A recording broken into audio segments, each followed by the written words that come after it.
Hello and welcome to this week's episode of I Cast Fireball, an actual play 5e D&D adventure where we go through the campaign Skulls and Shackles.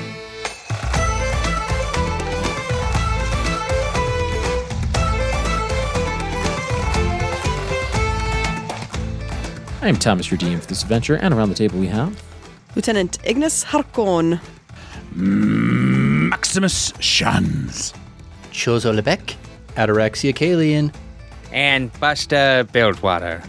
We will be peeking behind the curtain today with a word of recall. It's been a minute since we've done some word of recall, but we are going to be answering some fan-submitted questions, whether this through Discord, email, our social medias. You are always welcome to shoot us your questions for Season 1, Season 2, or whatever season we may be on now, and we will add them to the list for questions to get answered. Specifically, this word of recall, we'll be answering some questions from Season 2.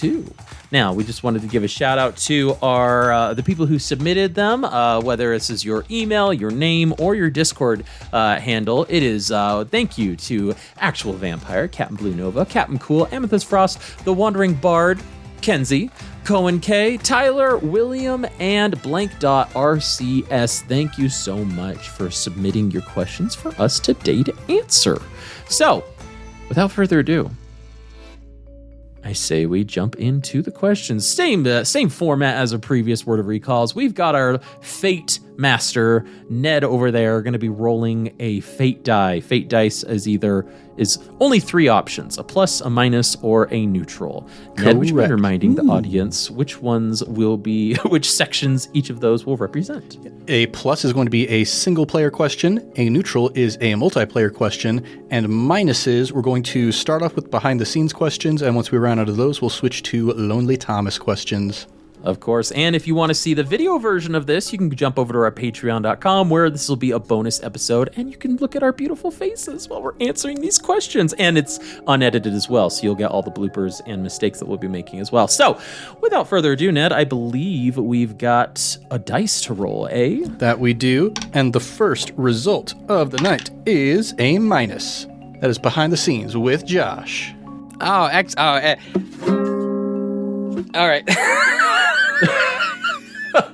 Behind the scenes, we have two questions. One is for Mickey. I'm scared, they say. That's not a question. But, with one T, how did you create the incredibly accurate and horrifying gibbering mouther sound effect?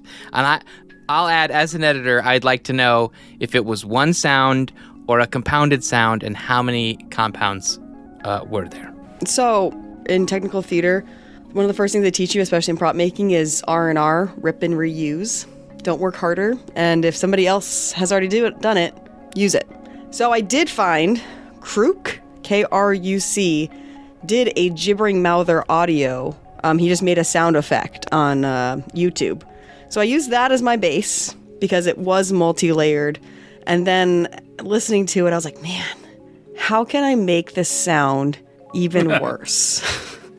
And the worst sound to me are the ASMR mouth sounds. Yeah. So I just found somebody doing ASMR mouth sounds and added some slurping and some gibberish and just real close to the mic and making the sounds that I just hate. And I was like, if I hate this, somebody else is going to hate it.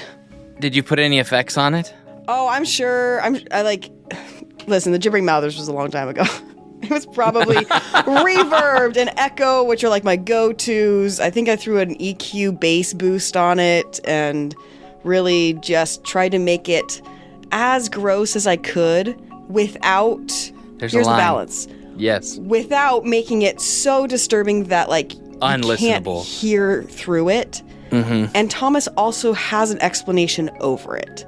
So it has to be low enough that you can hear Thomas. To register. Yeah. And not so gross that you're like, actually, I can't listen to this anymore and I have to turn it off. Right. Incredible. So are we saying that lore-wise, one of these gibbering mouths is aspiring ASMR? Probably absolutely, a mukbang YouTuber. We cut his career short. Yeah. Yeah. He had a real future in it. It's probably worth mentioning here real quick that we are coming into this Word of Recall post finishing the season. So we all as players have already gone all the way through, even though I know this isn't the last Word of Recall. It's probably worth mentioning. Like when you say that was a long time ago, it was. It was at least a couple of weeks. So for you 12 people that listen to our Word of Recalls consistently, you will get the scoop that 95% of our audience will not pick up on, that the season 2 is coming to an end. Did we say that if you're listening to the audio of this, the video is out there to be seen? Yeah. The visual of this? Okay. It's on our Patreon. I wasn't listening at the beginning. I was playing with my You were. ukulele. Yep. Yeah. Excellent. Next roll. Excellent answer, though. Next roll. Next roll is a plus. Single player questions. Here we go. We're going to go with Mickey just had one, so I'm actually going to go to Ned for this one. That's me. Ned, who is your favorite vestige for binding? Ooh. And who is Chozo's favorite vestige to be bound to? Good. Yeah. Good call. Good distinction there, yeah. Yeah, one of the weird things about having started with Chozo at a relatively high level and not playing until some of the higher levels, it's actually kind of a narrow band of the vestiges that we actually saw, which isn't to say that he couldn't still bind to the lower level vestiges, but by the time you reach a certain level, just in terms of power and action economy, it behooves you to bind to the higher vestiges. So there's a whole bunch of them that we didn't get to see. Like, there is an 8th level vestige called Doppel the Archivist, and whenever you bind to Doppel, there are 2 different levels of magic items that just suddenly appear in your possession, a consumable magic item and a more high-level relic kind of magic item. And there's a list of items that you can choose from, and every time you bind to Doppel the Archivist, you get to choose which of those items from each of those tiers you get to bind to. And so that's a really, really cool one. A deck of many things. Mm-hmm. But you don't get that, like I said, it's an 8th level vestige, so you don't get that until pretty late on. I think, in terms of my playstyle, Taiki the Luck Thief is great. I love any mechanic that lets you manipulate your rolls after the fact, as evidenced by my always choosing the luck feat for every single character I play. But, man, the VIP, holy cow, Elozar the Blue, that Sleet Storm mixed with the Crystalline Arcana is just absolutely busted. And it should be, mentioned, I think reiterated for our listeners, that that's not just base level Sleet Storm. Typically when you cast Sleet Storm, it's not just bad for your enemies, it's also bad for you. But because I had the Crystalline Arcana for Elozar, that made it so all my friends could still see, and that made it a much better boon for us than it would be otherwise. But holy cow, for me as a generally support kind of player, that was just absolute chef's kiss, wonderful, amazing. Yeah. And that's my answer. Roll. So, Roll. Next. dice number 3 is a blank. Yes, me. How do you think that our season 1 characters would react if they somehow met our season 2 characters?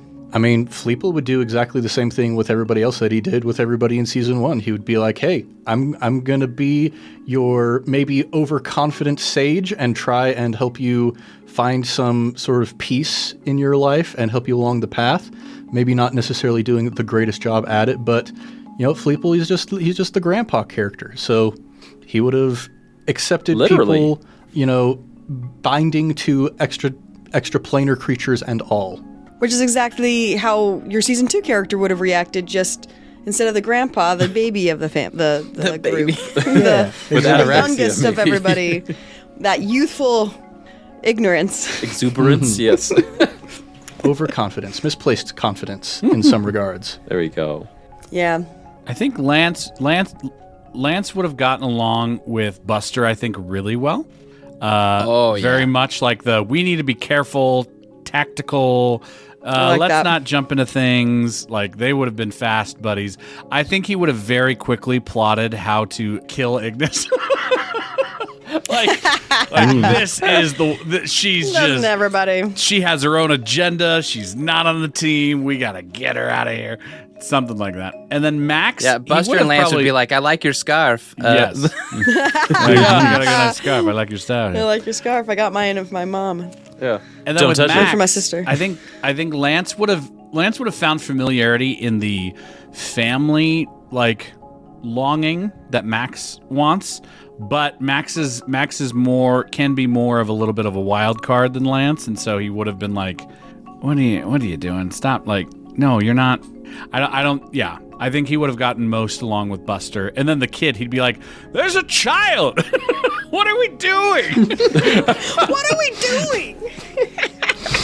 Yep. Yeah, Buster got that way too at a certain point.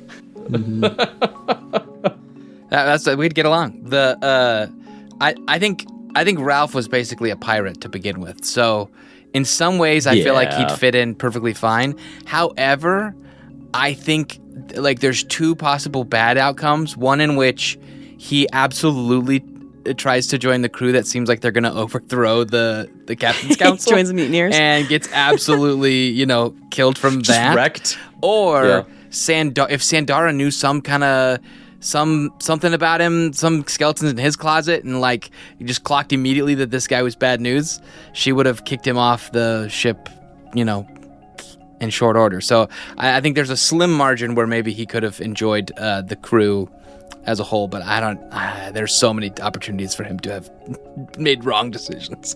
I can see Ralph being fitting really in on Knuckles' crew.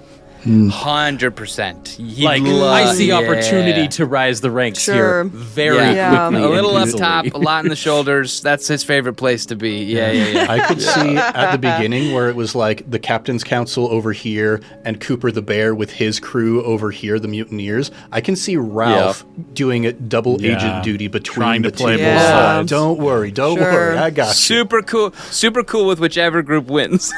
Yeah, Knowing that he's going to take over whichever group wins ultimately. And taking the credit for the group that wins then. I've contributed to both political parties here. Yeah. You know? Donate to everyone. Every spare moment he'd be in the captain's quarters looking for that secret compartment. Oh, if Ralph got his hands on the heart, ooh boy. Oh, man. Oh, man. All right, Mickey, Fun what do you arc. think? I think Mal would not like somebody hating her as much as Ignis hates everybody, so she'd probably just Hate stay her away back? from her. Oh, okay. Just not be around her, and Ignis would be like, out of sight, out of mind. If I don't see Malamar, I'm not interacting with her. Who even is that? But deep down, they're the same character as the wounded person that hates something about themselves, that has to come to love that about themselves. And as I've been sitting here thinking about that, I'm like, whoops, I did the same character again. They'd be like, Surprise. tell me about your dark god. And why does that make you angry? Yeah. What trauma has your godlike entity inflicted Yeah. What a All pair right. if they were angry at the same person, though. Oh, what a pair. Don't want to be I'd the like a Ralph in Yankee that sword. situation. The two of Yeah. them ready to destroy him. I like making women who hit things. So do the rest of us that you do that. Now I want to know the prospector wizard gnome from the Singing Sword. How would he react to Spellpan Pete? You know? I'm curious of that as Brothers. He is Spellpan Pete. He is Spellpan Pete. Actually, all the NPCs are Going the same person. undercover. Going undercover Yeah, in the yeah, South yeah, yeah. Coast. Jeremy the Sword is Spellpan Pete. In a trench All coat. right. Okay. Next roll is another blank. Perfect, because I do want to ask this question. What has surprised you the most about your character's growth / development and their relationships in this arc? Noted across the whole party. You don't have to just answer for your own character. Excellent question. I would say the most surprised I was is that, well, nope. Never mind. We're not there Okay. yet in Okay. the campaign. Take it back. Run that back. Yeah, there's some very surprising moments coming. Yeah. I would say, I guess not to get into specific details, and it's not spoilers for what's ahead, the ways we've been able to connect our characters is a lot different than I thought it was going to be. The ways our characters have been able to start to grow relationships and relate to each other and finally becoming a party and a family. It was surprising how it happened. It wasn't the way I would have charted it at first, but it's definitely been a lot more rewarding at the same time too. I do think that the loss of Ataraxia really was like a catalyst for those changes in really unexpected ways that were really satisfying. It almost becomes like a buddy cop movie, right? Like the people who the two that can't stand each other at the beginning then have a catalyst moment where they have to learn to trust each other all the way through the climax, and then by the end of the movie, they're the best buds, and they trust each other and all of that. And I feel like a lot of our arcs have been kind of like that in a really unexpected way. I think the if I were to narrow down like a moment that I think does show significant character growth and development that surprised me in like the astral arc of it was Jacob with Max decided not to draw a card. That's what I was thinking too. Such a I remember like goosebumps. Like that was like a very cool. And I like surprises when like they surprise you, and then after it happens, it makes so much sense. Like to me, those are some of the most satisfying surprises where it's like I didn't see this coming, but now that it's here, I don't see how it could have gone any other way. Does that make sense? And I feel like you delivered that very satisfyingly. It was a very good surprise. Yep. Along those lines, I think another favorite in the Plains is Buster using knock to disrupt the Eldridge contract, because there's been a theme throughout our whole campaign of these spells doing kind of more than rules is written in a very flavorful way. So that by the time we got to knock, it really made sense that really could have the power to disrupt an Eldridge boon. Was so cool. And the way that you had written it years ago now, to have the fact that it worked satisfying. out that so satisfying. Yeah, that was very satisfying. That's cool. As a player, that was a surprise in the moment for me too. Yeah, I think a surprise with Chozo, coming in, I know I wanted him to be like a plot expedition kind of character. It's like, hey, I'm going to help you find your guy so you can get the group back together. But what I didn't necessarily expect was, he found the Captain's Council at a pretty messy time. And when you are in a messy, connective sort of situation, it's hard to be able to see it for what it is. And Chozo stepping into it without any of the prior context, he just sees these people who they are right at this exact moment. And so he got to be kind of an external observer to be like, oh, this is what's actually happening with these people. Maybe I can help out in this way or that way, or point out this or that to them. And ended up being, kind of more of a guide in sort of the emotional growth sense than I expected him to be. I agree. I think he was central to the crew changing the way that they needed to. Also full of surprises, that character. There was not a single moment that Chozo didn't do something surprising. I did want to mention, because I feel like Ignis is probably one of the more steady characters. There's not a whole lot of shift that occurs in this arc with Ignis, but something that I did not see coming was the almost substitution of self for one of the echoes that happened at the very beginning of this arc. Where that kind of warrior echo of Ignis kind of took charge, and the real Ignis retreated. On the Brian Banshee, and the right relational, emotional impact that had across the council was really interesting and substantive, character-wise. I really like the way we played with the flavors of our characters in this campaign. I feel like, I was thinking about this the other day, I feel like we've all been playing 5e for so long that we now have a really good grasp on rules as written and game balance, and how to flavor it in a way that's satisfying for the story but doesn't make it inherently overpowered or game breaking to then tell a fulfilling story. And we owe some of that to our cool DM, who does not get in the way of fun narrative moments for the sake of because he could say no to a lot of those things, and he initiated a lot of them. The identify spell and the way the divination works in this campaign and things like that was all on Thomas. No, I wouldn't take a swing with the knock spell like I did if he hadn't already established this really cool, expansive way of those divination spells impacting things. Yeah, it was very cool. Booyah. Next up, we've got a plus. Single player questions. All right, this one is for Mickey. This is a very short question, but yet maybe very profound. Mickey, why don't you like having tag-along NPCs? Called out. I don't like tag-along NPCs because I used to play in a campaign of Pathfinder. There's a real answer to this question. I used to play in a campaign with a DM that wanted to be a player so badly that he would introduce tag-along NPCs to be a character among party situations because he wanted an input in that in a way that was, I felt, not that I like, you shouldn't play, but it felt like he was forcing his way into the player space instead of allowing us to talk to different NPCs or whatever. And I think he just didn't like to be the DM. He wanted to be a player. So he forced tag-along NPCs on us. And his name was Torag. Ew. I still remember it. The guy's name or the character? Yeah, the NPCs. Yeah, his name, the DM's name was Torag, yeah. Shout out to Torag James. You know who you are. Shut up, NPC. Torag. That's the answer. That's the true answer. I just, I don't like tag-along NPCs because I feel like sometimes they mess with character dynamics and then we have to babysit them and they're an invisible person.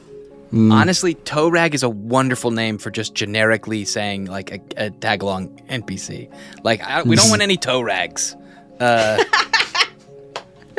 we go. It's okay, my old DM doesn't listen to this podcast. All right. Asked and answered. Next up, A-. Me or you?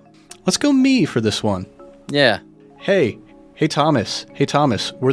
Were the lanterns on the Brine Banshee summoning something? No, they were its life source. Yeah. They were its life source, and they were, that's, when you're fighting ghosts, there's a worry, some DMs might worry about being like, but they're ghosts, they're incorporeal, you can't hit them, only magic. And you're like, there's not substantive matter for you to stand on. And so it's like, well, yeah, that may be true. And it would be kind of lame if they weren't, like, if the party hadn't prepared to fight ghosts, that I would then be expecting them to have, like, silvered weapons and, like, all of this, like, garlic and, you know, like, whatever. Because garlic does stuff to ghosts, I'm sure. So it was more of, like, an attempt to be like, all right, let's make this battle, first off, fair to my party. Second off, interesting. Right around this point, I was like, I realize I've been doing a lot of what I call meatbag battles, where it's just whittling down HP, and that's all it is. And then, okay, we blast, we do 100 HP, cool, we're done. And I'm like, let's engage more with a type of puzzle, which that's what this was. And Nice. before anyone starts to cry, Thomas going easy on us with that one, let us not forget he turned the water to fire. The ocean was boiling. Which Buster had to swim out of the ocean through his own shape water. Wall of water. Yeah. Very clever. But, you know, that sort of sacrifice from Buster was where he was like, I'm going to jump off. And I think it was right to a lantern. He jumped off because he needed to line up exactly to a lantern to or hit it with something like that. with the And I'm blast. like, cool. Let's reward my player for engaging with the puzzle. I even though it love wasn't combat summoning with something, puzzles. right? I love combat with puzzles. It's Yeah, so or good. goals. So, not summoning anything, just the focus to where they could treat it like a meatbag episode and get the HP down, or they could engage a little bit deeper if they wanted to. And I wasn't going to make them, but yeah. Right on. Next question is a plus. Single player questions. This is for Josh. Josh, you first had Buster start casting without his staff and showed more of the negative impacts of the boon for Arzul after Ataraxia went to the Feywild. Did you do this anticipating trying it into the planar travel arc, or did it just work out that way as you all went along? Mostly all as we went along. I for me, it was more like I mean, the staff was his spellcasting focus, I think, as a wizard. Or no, the scarf was, I think. But the scarf was your spell book. The staff was your focus. Yeah. And so I think it was literally just a chat with Thomas, like via text or something, where I was just like, or it might even have been like edited out of the recording, where I just go like, "You okay if the staff breaks?" Like, I think it's that simple. It's just me going like, I don't know. It makes sense.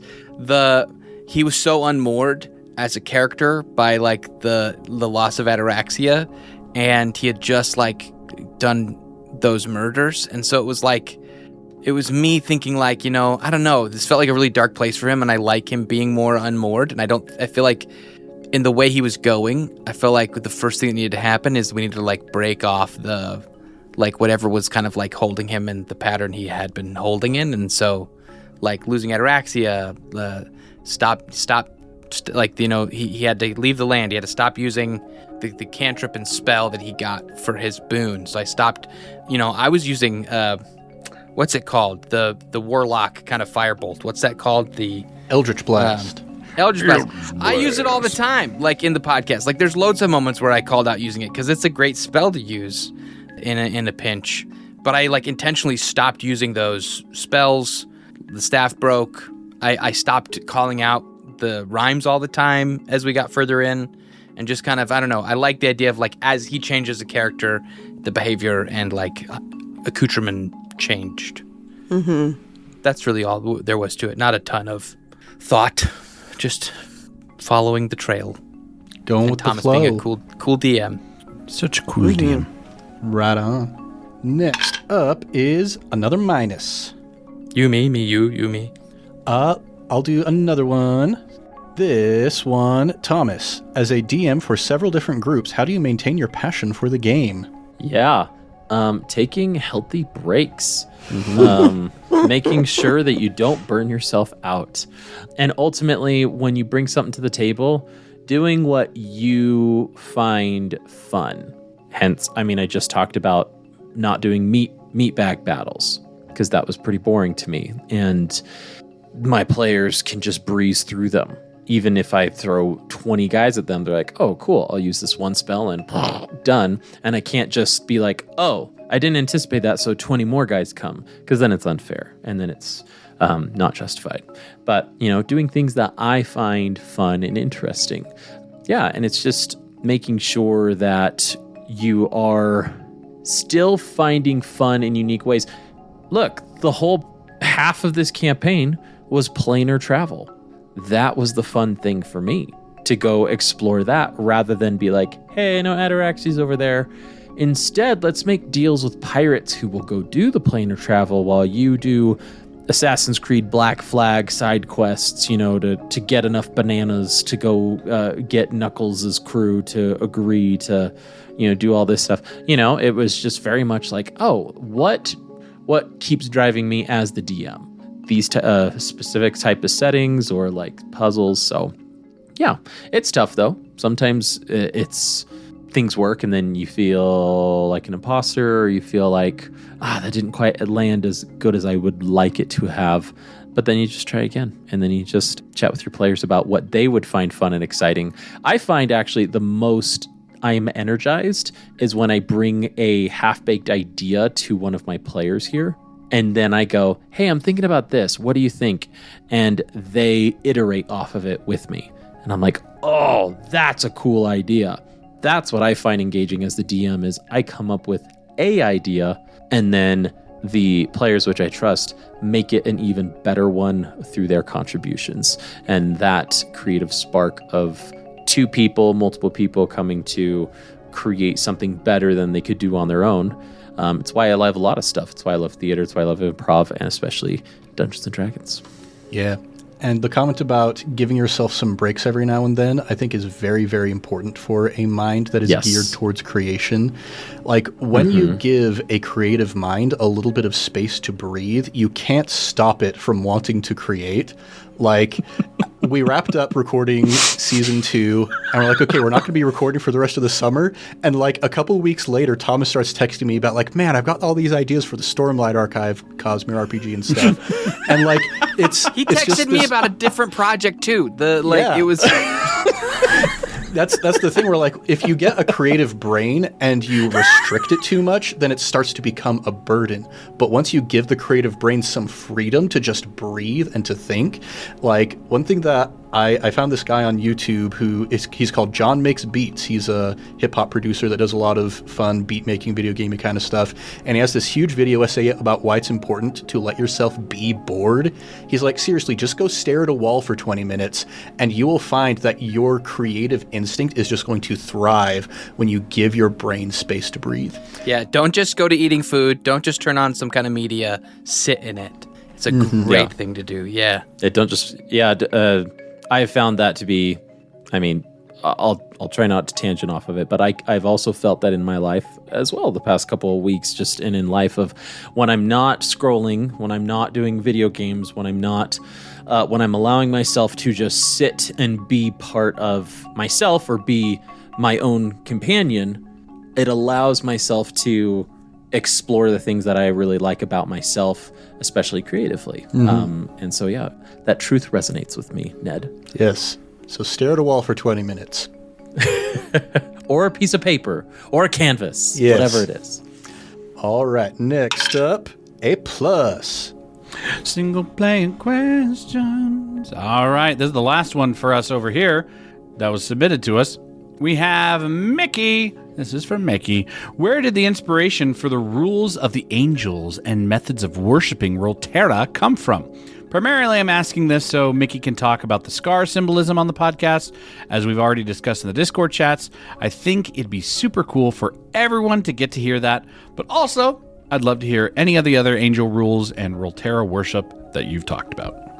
So, Ignis is a character that I'm not exaggerating when I say I have 50 pages written about her backstory.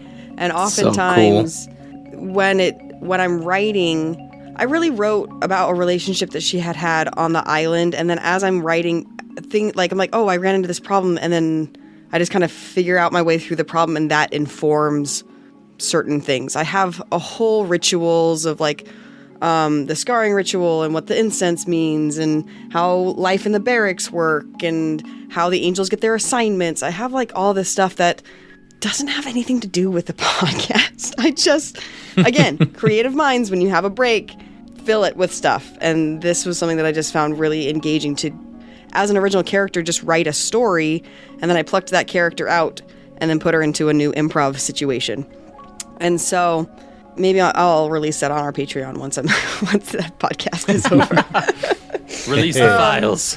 But yeah, Season 1, release the files. There's just a ton of things that I felt like it informed her choices and her characters, but it didn't have to come up in the podcast. Like, one of the things I had written into it was that the angels are bred.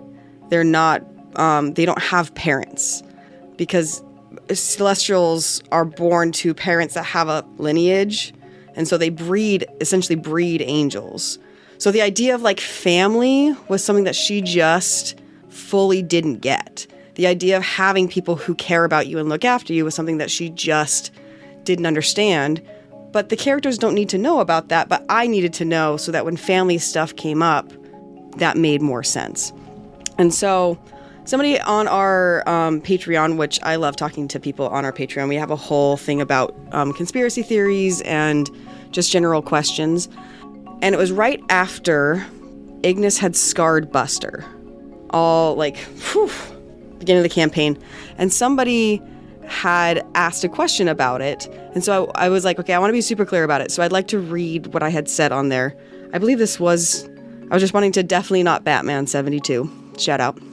I was like, I want to be super clear about punishments about Ignis's scars, because I do not support or condone or glorify self-harm. That wasn't at all what her scars were meant to be.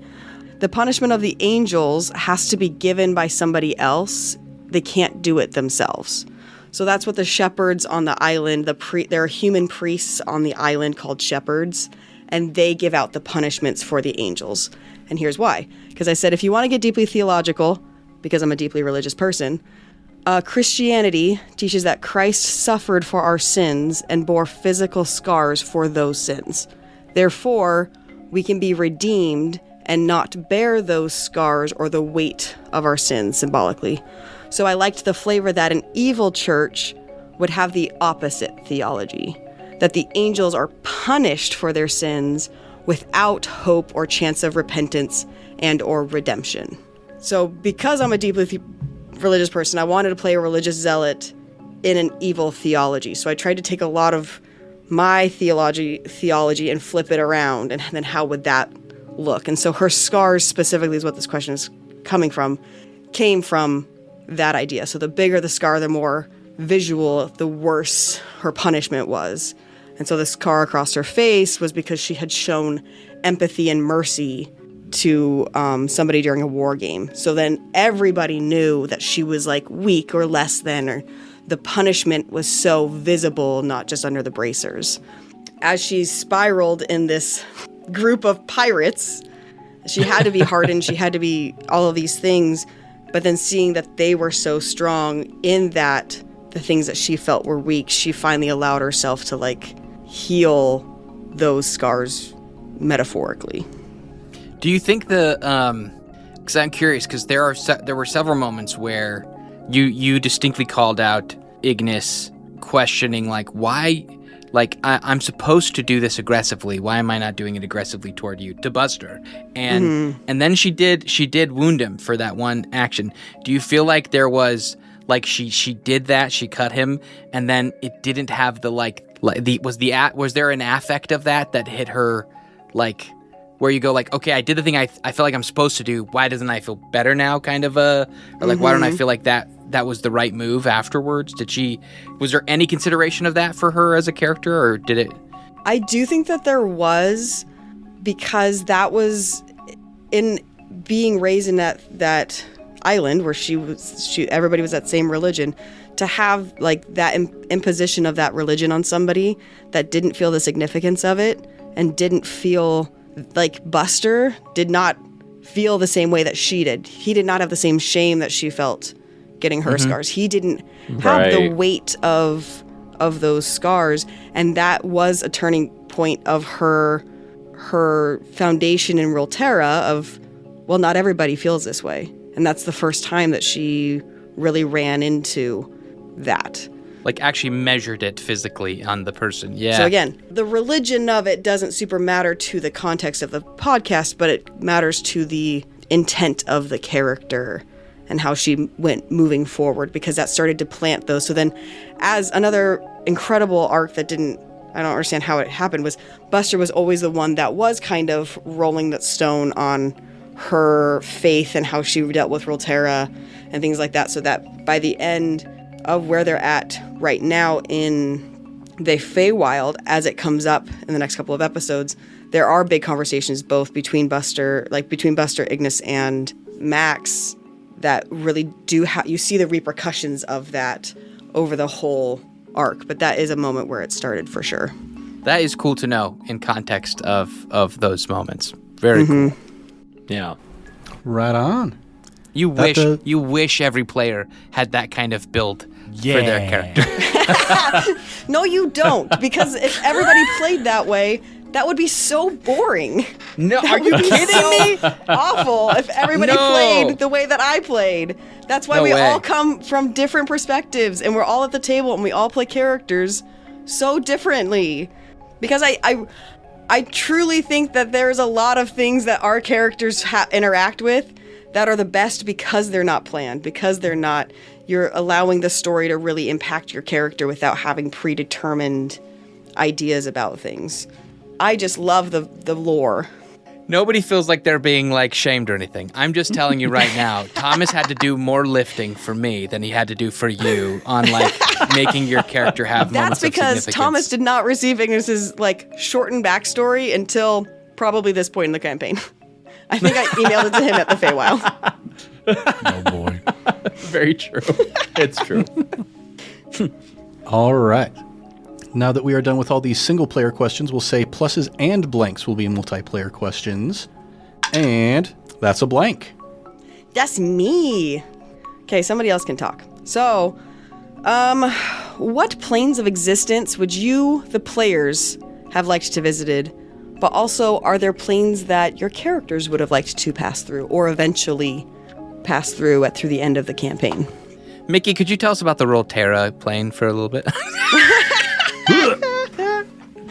I just had a 5-minute TED Talk, and I'm really sorry about it. So somebody else can talk right now. Yeah, I mean, we got lucky, and we spent a decent amount of time in my favorite plane. I love a Fey realm, whether it's the Feywild of the Forgotten Realms, or the First World of Galarian, or something Narnia-esque. I absolutely adore it. Would have liked to spend maybe more time there, exploring stuff outside of the Witch Market, but still just a glorious time being there. Other planes, I really love the elemental planes. They're also flavorful and just like very well designed. One that Ned the player would like to check out, but not Chozo or Ataraxia the characters, the Dark Tapestry, which is the darkness between the stars where the inhabitants of Galarian believe true madness lies. That's where you get like planets with like the city of Carcosa where the king in yellow lives, Hostur, all the great old ones, Cthulhu mythos, cosmic horror kind of stuff. I think that would be super cool. I've read a couple books, D&D, like Faerun books, adjacent books about the what's it called? Like the Shadow Realm, the Shadowfell? Shadowfell, yeah. Like there's some really interesting like world building and like factions and groups specifically tied to that realm, and none of our characters are tied to that realm. So like there's to me there's something interesting about like us finding ourselves in a realm that none of us have like any. I mean, maybe, I guess every realm Chozo could have something to do with. But, yeah, I think that would have been interesting and a very dark and kind of moody kind of, like, environment. But my favorite was the Astral Plane. I could have stayed there for the rest of the season if it was up to like, it was a blast. Spelljammer. I do have a question for you, Ned. I'm going to shoehorn this right in here. As a binder, did you give it the flavor that, like, going to the different planes to get the different tokens, or is that built into the binder?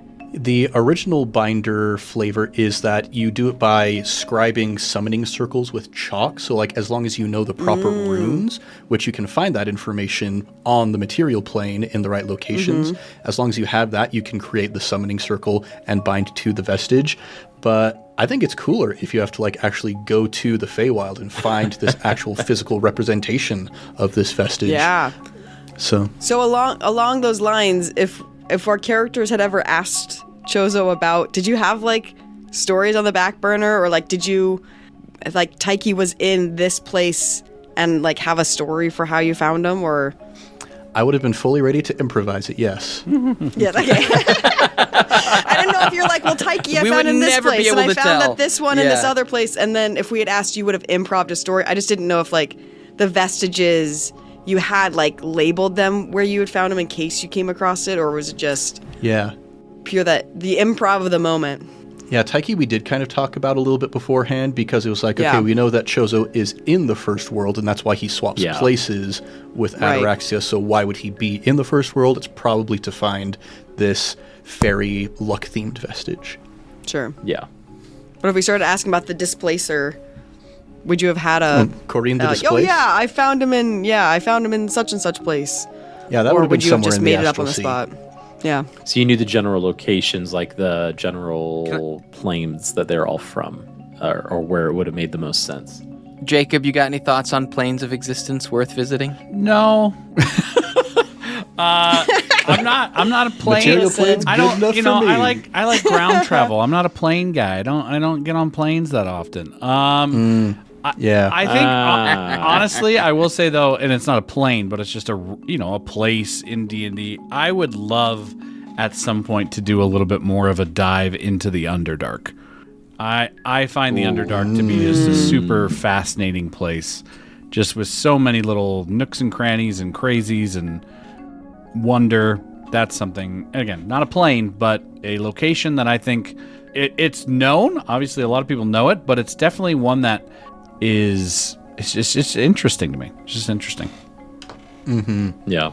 Kind of an alien world on the material plane. Exactly. Yeah. Yeah.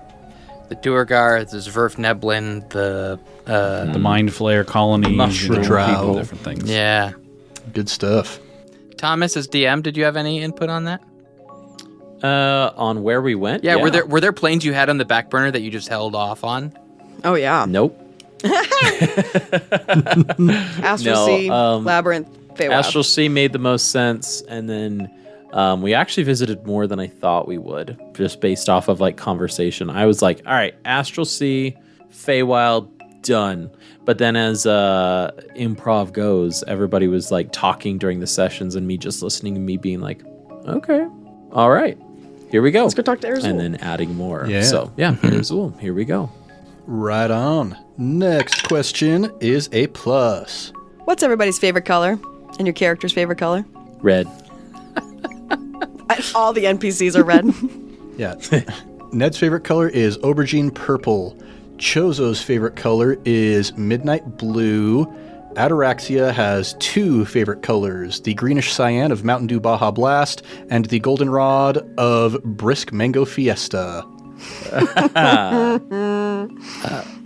Josh's favorite color is deep blue, and Buster likes that color, but his favorite color is the color of Anne Marie's fur. I don't know. Probably blue as well. Brown. It's probably just blue. It's probably just soft blue. pink Soft, that she mousy would brown. dye I from the raspberries. just forgot of what spring. color I said her fur was. I think she was a gray Is she a fur. gray fur? Oh, was That's she a not- gray fur? I thought she was brown. Yeah. Okay. And honestly, his character would like the color gray. That makes the most sense, honestly. Jacob's favorite color is dark blue. And dark blue. Dark blue. And there's a little hot spot for I everybody. wonder. And then Max's favorite color is sapphire. I mean, it's gorgeous on me. What can I say? Yeah. It's in the Yeah. name. But like Yeah, I've yeah. said before, the colors that I picked for Max and for his wife represent actually the birthstones of me and my wife. So that's why they're there. Oh. Nah. Mickey's favorite color is green, of all hues, and Ignis's is red because it's the color of Rolterra. Spectral opposites, red and green. I know. I was thinking about that too. Yes. Color theory's weird. Yeah.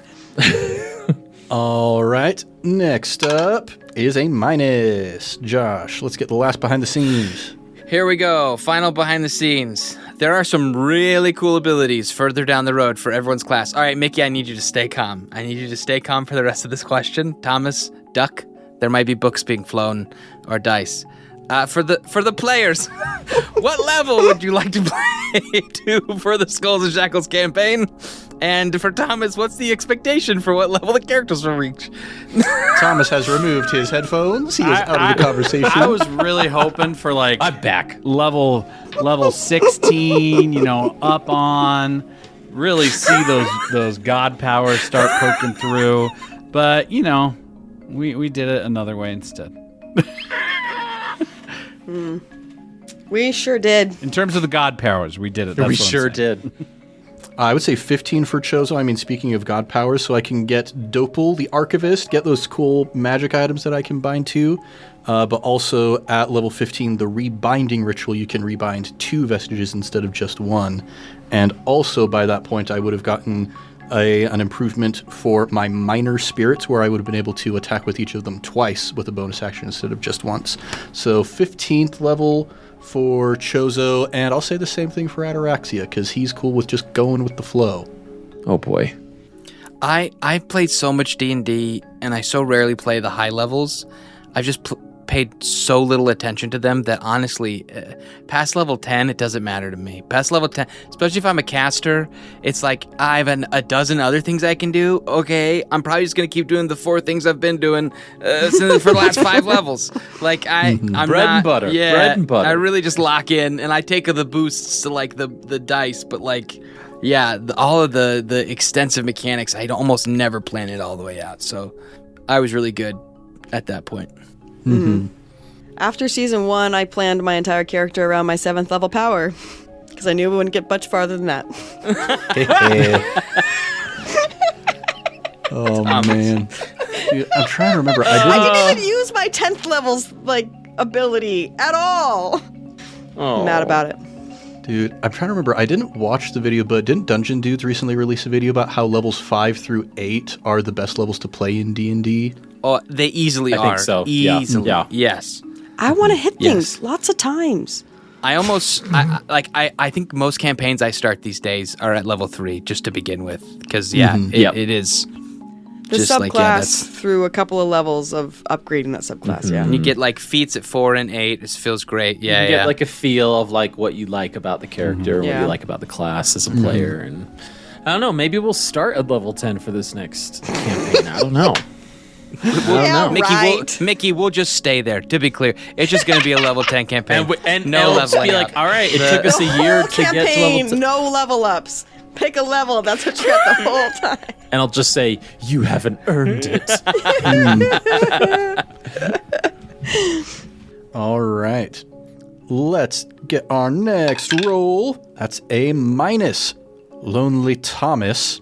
Since the astral bag of holding bubble was a random encounter, is that the quote-unquote best possible option encounter that you had planned for? Or was this more of a puzzle that had sweet rewards at the end? How much of the bubble was homebrewed, and how much did you have to research into some depths of the D&D Pathfinder lore and mechanics to figure out? Yeah, it was absolutely the best possible option. I believe there were 2 6s rolled. And I always try when a random encounter, when a 6 is rolled, I try to be if an encounter happens, it informs me of if a 1 and a 6 is rolled, something bad will happen, but they have the advantage in the encounter. Either they're stealthing or they have surprise, which is the same thing. Just something to that effect. If only 6s are rolled, then it's what is the best possible encounter they could come across? And I'd never been in the Astral Sea, and I just remember the random lore from Dragon Talk and from reading the DMG of you know what? Bag of holding? It's got to go somewhere, and where does it go? The Astral Sea. Mm-hmm. And I'm like, that'd be fun. Planned for? Definitely not planned. It was very fun. Definitely not a planned encounter. It was 2 6s. What would be a good thing that they come across that would happen? Oh, okay. I don't want to come up with an NPC off the fly that will help them. So, and they're pirates. So I will tempt them with loot. Some booty. Booty.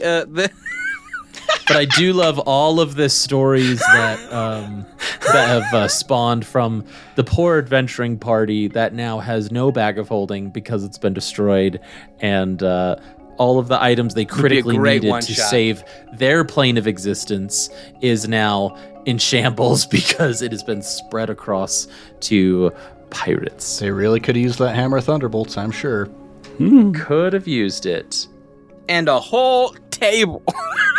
And a whole table. And a whole table. Must have been some sentimental value behind that table, I would imagine. All right, next is a plus. This is the last question for me. So far in the campaign, we're pretty far in the campaign. In this campaign, did you ever have a point where you felt like you weren't liking where your character was going, personality-wise or otherwise? Buster, did you like when you murdered all those children? I mean, did Buster like it? I liked it. Or did Josh like it? I'm just trying to throw gas on a... No, I mean, Buster didn't there. Quietest week from our Discord channel, by the way. Was absolutely. After that episode. Holy was everyone cow. going, oh my gosh, guys? Can't And we're believe they won't did listen to that. Yeah, this. don't worry. We don't come back to it. This is condone after, that. by the way, multiple times before these recordings, this needs to get aired. I'm sorry, Thomas. But multiple times before these recordings, Thomas would be like, now remember, guys, you're pirates. Yeah, that's fair. It's fair. And then he brought us to it. He took us there to this place. What do you expect us to, I think as Buster, I was kind of I think I have to do this. Yeah. It was definitely a crossroads. I would say that was probably like the biggest turning point for Buster, like story wise. That was like, I think him like hitting a pretty darn low spot. For I think a lot of our characters, that whole dungeon like hit a lot of different like emotional, like we were really like stretching the character capacity the way we were operating at that point. And I feel like, yeah, throughout that whole dungeon, it was really like we went deep and we did some dark things and we said some mean stuff.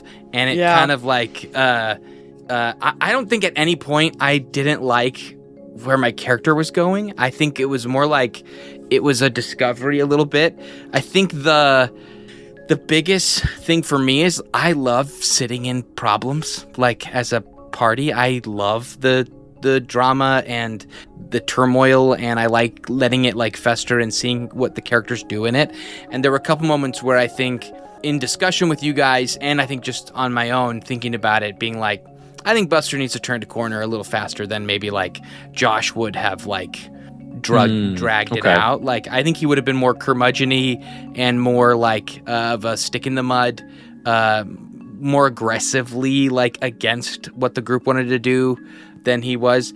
At the same time, like it still made sense, everything that we did. There was nothing that happened that I was like upset about. But yeah, good times.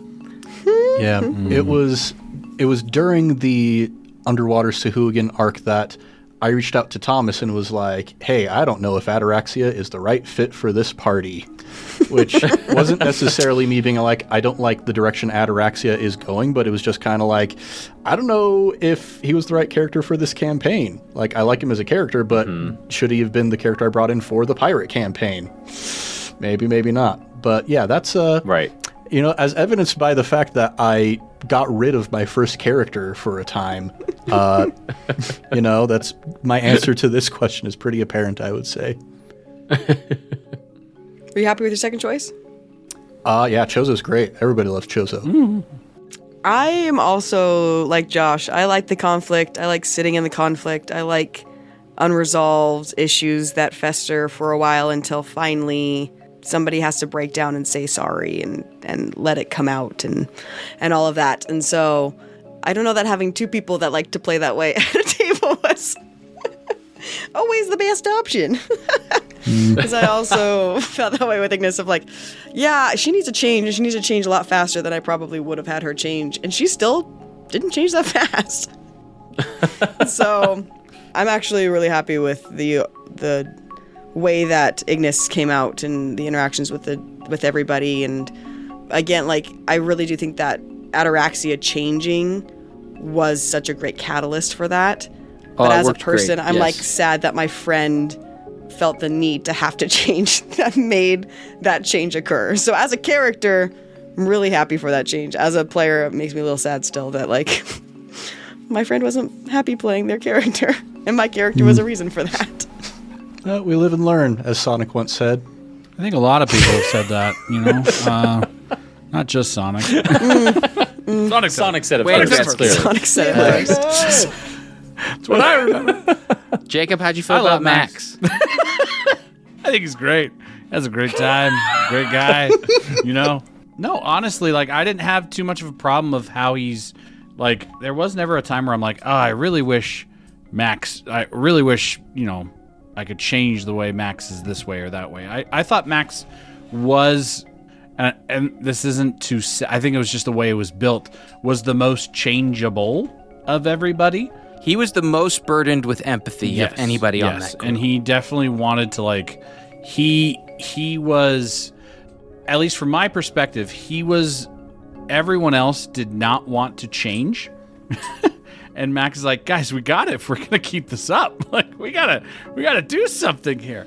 And I think maybe different ways to approach it, like, would have been interesting to explore as like a player and how I approached it with the character. But I think that in terms of Max himself, I think I don't want this to sound like, oh, I built it perfectly, so no problems. But it, like, I enjoyed playing him the whole time.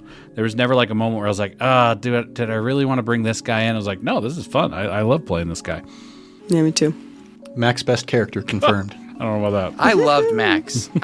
Yeah, I like the way you played him too, Jake. Anytime I listen to episodes back, I remember constantly being like, oh, I'm so glad Max said that. Or like, oh, I'm glad that he noticed. I'm glad that he cared. There's just so many people not looking out for each other, and this one guy in the middle of it that's like so desperately sad. but still not able to turn off the other people vision. You know what I mean? Like, it's like, the more I look at it, I'm like, yeah, we really were like Ignis was always angry, Buster was always afraid, Ataraxia was always chill, and Max had to just like relate to everyone constantly, and like was just really trying to figure it out amidst being like so terribly broken. It's like himself. and I don't mean to like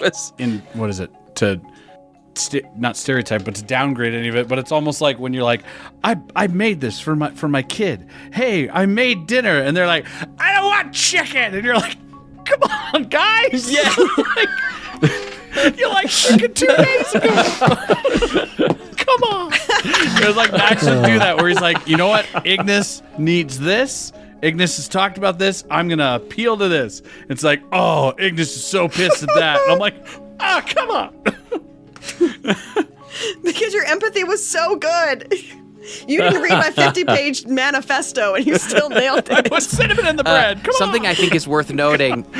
I know we're talking about the Astral arc, but honestly, because we brought up the Sahuagin arc, it is interesting to me to note now, like looking back, that Max was really focused on trying to help Ignis at first. Like that was very much like the two of you, your conversations, your dialogue, the teaching the language, that kind of, and then that initial like tension happened there.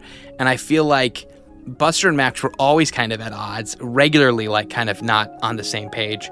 And it was in that arc that he kind of confronted him, and they had that real heart-to-heart at the end of it. And Buster kind of confessed, like, I keep doing things that make me not like myself, and I don't want to be that person. And like that was like, I don't think there's any other character out of the crew that he would have said that to, or had like been given the space to confess that. And it was, I think that was the beginning of what became like a very fun relationship between those two. Like Buster and Max's, they didn't really have much to go off of until after that. There was a bit more like camaraderie after that point. I really liked it. It was very good. I feel like our characters in season 1 had a bigger personal arc. Their arcs changed a ton. Ralph for sure had the biggest change of all, but I feel like their personal arcs were much more on center stage. And I felt like season 2 was much more about the arc of the crew. Yes. I feel like their characters, where we end up, even at the end of it, there is growth for sure, but I feel like it's mostly their connection to each other, and their connection to each other helping to shape and form them. And the season really became about that dynamic as a crew versus like your personal character arc and how they grew throughout it. Mm-hmm. Yeah, I think that's a really good way to put it. Yeah, something that I don't think I was even necessarily aware of at the time is because of Ataraxia's curse, he could not change himself. Yeah. And I think maybe that was kind of subconsciously part of why I was like, well, then we need to send him to the Fey realm so that he can get rid of this curse, so he can learn how to change and to adapt himself. Yeah. And that, listeners, you will hear in future episodes, I think was a very pivotal kind of experience for him to have. Mm-hmm. Yeah. I did want to remark as well, though, that amidst not being able to change, I do feel like some of the most significant elements of our campaign came about through Ataraxia's roleplay, and like the way that you had him adapt amidst his curse. Like the writing the ballads thing was like his solution to like grief was to like because he couldn't feel the grief, he didn't know how to process like the impact of it, so he just wrote down stuff about the person, and like how emotionally resonant that became for like the rest of the campaiging. Like that piece of the ship like is one of the most memorable things to me of anything on the ship itself. Yeah. Well, thank you. On that think note, we'll call Thomas, it- do you prefer Yeah. rulebooks or D&D Beyond /Roll20 websites for your campaigns? Our last I was question. gonna say we call it, but you know what? Our last question. I feel like this is it. This is the one we need to This is answer. the end on.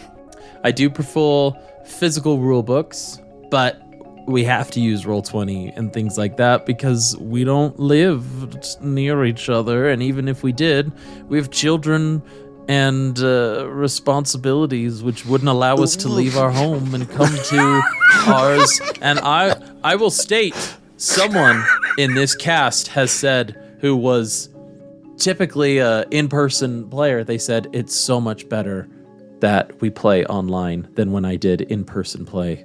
And I have to agree. A lot of flexibility. It's very nice. It just stinks I have to buy twice as much material now, physical and online. And that's where they get you. That's where the corporations get you, That's folks. where they get you. And with, That's and, where it and is. with that, That's the only place. Emotional resonance. That's what we're ending with. and with that, I think we're going to end our word of recall. Well, folks, thanks for joining us on this episode, this Word of Recall. Again, for you few people who watch and who listen, you will know that this is our last Word of Recall before the final Word of Recall. It's going to be a little bit delayed, but to give people an opportunity to catch up, get all of their questions in, not just from Discord, not just from our Patreon, but from email and social media as well. So if you want to start writing those questions in, shoot us an email at icastfireball2020@gmail.com. Go to our socials at icastfireball20. Or, of course, you can join our Patreon exclusive Discord channel at patreon.com/icastfireball20. We'd love to hear from you. We do love to hear from you. It's why we do this. It's why we do it for you brave few. What's the Shakespeare quote? We few, we happy anyway. few.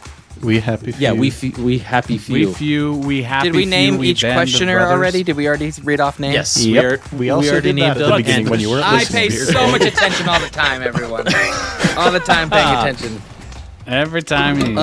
We want to give a shout out to our sister podcast, Improv Tabletop. Hey. Ned, you're the GM over there. How are things going with Improv Tabletop? Oh man, I gave my brain some space, and now I have so many campaigns that I want to run.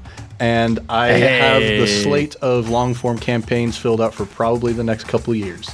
Wow. You know what, Yeah. guys? If you are into TTRPGs that are not D&D, go look up Stone Top. And then you can just message me and Ned about it directly, and we can start a game all together. Yeah. Because it looks pretty freaking sick. I mean, Thomas knows the plans that I've got for Stone Top, for Improv Tabletop, and I am so stoked about it. Holy cow. Yes, it's freaking sick, guys. So, yeah. We love you all. You're great. Don't forget to like, subscribe, and share with your fellow friends and wacky adventurers. But until next time, I'm Thomas, your DM, and around the table we have. I'm Mickey, and I play Lieutenant Ignis Harkon. I'm Jacob, and I play Maximus Shans. I'm Ned Wilcock. I play Chozo Lebec and Ataraxia Kalian. And I'm Josh. I play Buster Bilgewater. Let's keep that fire going, everybody, and we'll see you all next time.